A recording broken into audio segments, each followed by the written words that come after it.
जय माता रानी दोस्तों, स्वागत है आप सभी का आपके अपने चैनल शिव साधना मार्गदर्शन में। बहुत बहुत स्वागत है। माँ भगवती दुर्गा की कृपा आपके और आपके समस्त परिवार पर सर्वदा सर्वदा बनी रहे। नवरात्रि का यह पर्व माँ दुर्गा की पूजा उपासना का पर्व है। इस काल में ब्रह्मांड के सारे ग्रह एक साथ एकत्रित होकर सक्रिय हो जाते हैं और इसका जो दुष्प्रभाव सभी जीवों पर पड़ता है उससे बचने के लिए नवरात्रि में माँ दुर्गा की पूजा की जाती है। माता के 9 अलग अलग स्वरूपों का पूजन किया जाता है। दोस्तों, यह पर्व इस साल 9 अप्रैल 2024 से शुरू होकर 17 अप्रैल को इसकी समाप्ति होगी। महानवमी का पर्व मनाया जाएगा। शास्त्रों के अनुसार नवरात्रि के दिन में माता रानी का पूजन करने से देवी भक्तों को अभय वरदान प्रदान करती हैं। सच्चे और एकाग्र भक्तों को कष्टों का निवारण शीघ्र ही करती हैं। माँ की उपासना से विनम्रता का विकास होता है। सभी कष्ट, दुख, दरिद्रता दूर हो जाते हैं। नवरात्रि में माता रानी का पूजन और व्रत रखा जाता है, लेकिन नवरात्रि के दौरान सबसे ज्यादा महत्व होता है कन्या पूजन का माना जाता है। माता रानी व्रत और पूजन से इतनी प्रसन्न नहीं होती जितना कि कन्या पूजन से होती हैं। नवरात्रि में छोटी छोटी कन्याओं को माता रानी का स्वरूप माना जाता है। कन्याओं को भोग लगाया जाता है, बदले में आशीर्वाद मांगा जाता है। कन्याओं को प्रसन्न करने के लिए उपहार दिए जाते हैं। माना जाता है कन्याओं यदि कोई भेंट दी जाए तो वह उसे स्वीकार कर ले तो इसका मतलब है कि माता रानी ने वह भेंट स्वीकार कर ली है। जिन पर कन्या प्रसन्न होती है, माना जाता है उन्हें माता रानी का आशीर्वाद मिल गया और माता रानी की कृपा से उन्हें मुंह मांगा वरदान प्राप्त हो जाता है।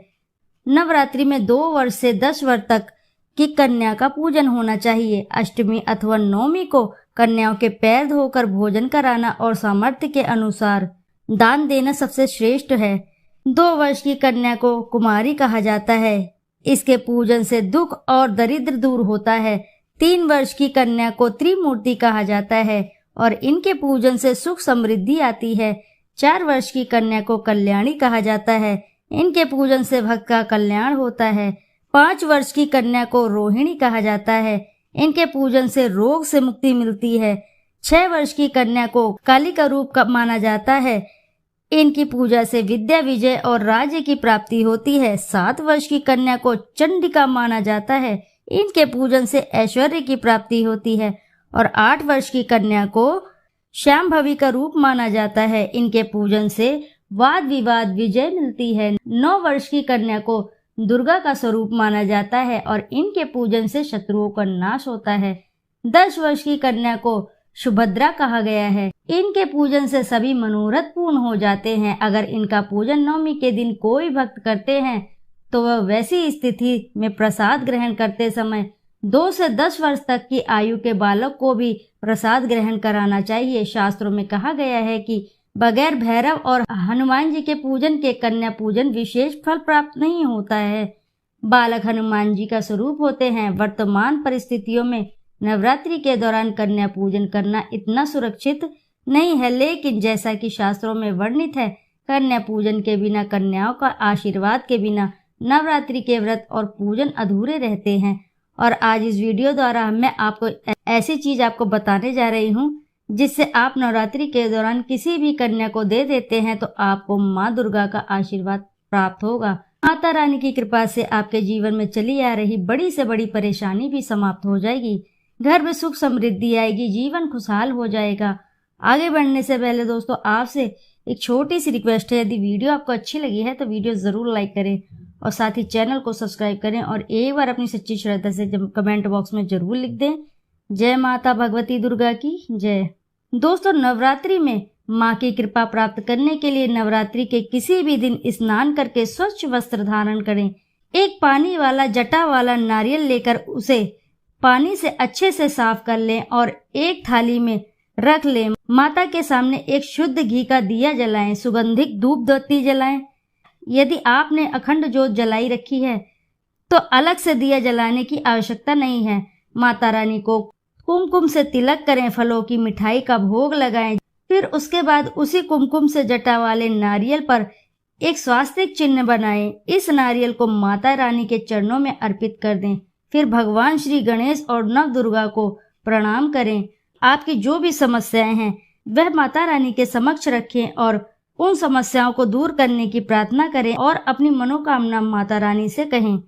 फिर आप माता रानी के इस मंत्र का जाप अवश्य करें, जो कि इस प्रकार है। ओम सर्व मंगल मांगल्ये शिवे सेवार्थ साधिके शरण्ये त्र्यंबकम गौरी नारायणे नमस्तुते। मंत्र को एक बार फिर से दोहराएं। ओम सर्व मंगल मांगल्ये शिवे सेवार्थ साधिके शरण्ये त्र्यंबकम गौरी नारायणे नमस्तुते। इस मंत्र का अभिप्राय है, सब प्रकार के शुभ करने वाली मांगल्य माता आप कल्याणकारी सब मनोरथों को पूरा करने वाली हैं। आप शरण ग्रहण करने योग्य और त्रिकालदर्शी तथा वर्तमान भूत एवं भविष्य को प्रत्यक्ष देखने वाली हो। हे नारायणी, आप सब में व्याप्त हैं, आपको नमस्कार है। इस मंत्र का जाप करने के बाद आप माता रानी के इस मंत्र का जाप 108 बार करें। मंत्र है ओम ऐं ह्रीं श्रीं चामुंडाय मुच्च। ओम ऐं ह्रीं क्लीं चामुंडाय मुच्च। यह माता रानी का नवाण मंत्र है।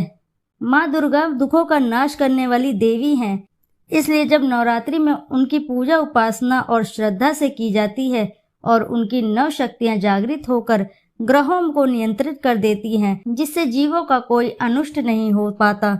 माँ दुर्गा की इन नव शक्तियों को जागृत करने के लिए माँ दुर्गा के नवाकरण मंत्र का जाप किया जाता है। नव से अभिप्राय है 9, अरण से अर्थ है अक्षर होता है, अर्थात 9 अक्षरों वाला मंत्र है। नवरात्रि में समस्त भक्तों को इस मंत्र का जाप अवश्य ही करना चाहिए।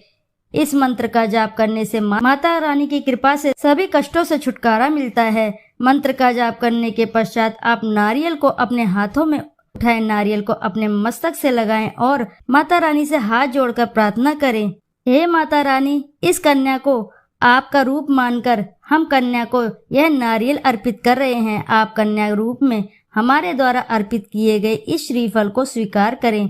अब इस श्रीफल को किसी भी कन्या को अर्पित कर दें। इस बात का ध्यान रखें कि यह नारियल आपका 10 वर्ष की कन्या तक को ही अर्पित करना है, क्योंकि 10 वर्ष तक की कन्या को ही माता रानी का स्वरूप माना जाता है। फिर कन्या के पैर छूकर उनसे आशीर्वाद अवश्य लें। मान्यता है कि नवरात्रि में कन्या को श्रीफल देने से आपको आपके अच्छे कर्मों का फल 10 गुना होकर वापस मिलता है, जो माँ लक्ष्मी को अति प्रिय है। कन्या को श्रीफल देने से घर में सुख समृद्धि आती है। नव दुर्गा की कृपा से बड़ी परेशानियां दूर हो जाती हैं, मनचाहा वरदान प्राप्त होता है। नवरात्रि में कन्या को श्रीफल देना बहुत ही अत्यधिक शुभ फल माना जाता है। मान्यता है कि कन्याओं के द्वारा ग्रहण किया गया श्रीफल सीधे माता रानी द्वारा स्वीकार कर लिया जाता है। इससे घर में संपन्नता बढ़ती है। माँ लक्ष्मी की कृपा से घर में धन धान्य के भंडार भरते हैं। हो सके तो आप श्रीफल के साथ कुछ रुपए भी आप कन्या को जरूर दें। नवरात्रि के दौरान कन्या को रुपया देना बहुत ही शुभ माना जाता है। ऐसा करने से माँ लक्ष्मी आप पर प्रसन्न होंगी और आपके घर धन धान्य से भंडार भर देती हैं।